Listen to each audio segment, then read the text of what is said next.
She was once in charge of journalists covering major trials like this. Now Rebekah Brooks has become the story.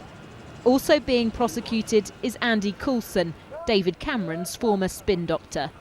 Both former editors of the News of the World are accused of conspiring to hack into people's mobile phones and conspiring to make payments to public officials in order to get stories.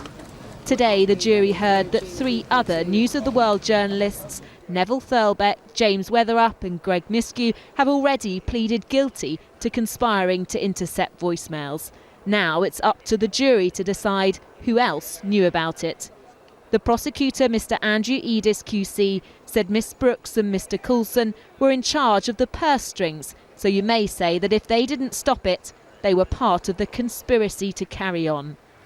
The jury was also told about the private investigator Glenn Mulcair, who was paid around £100,000 a year by the News of the World. He's pleaded guilty to hacking into people's voicemails, including the murdered schoolgirl Millie Dowler.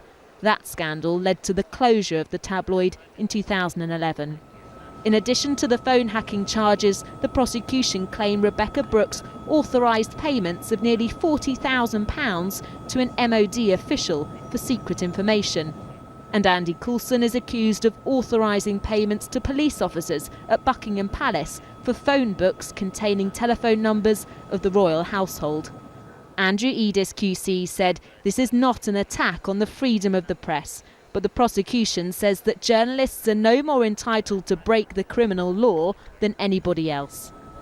All of the defendants on trial here deny the charges. The prosecution will continue opening its case tomorrow.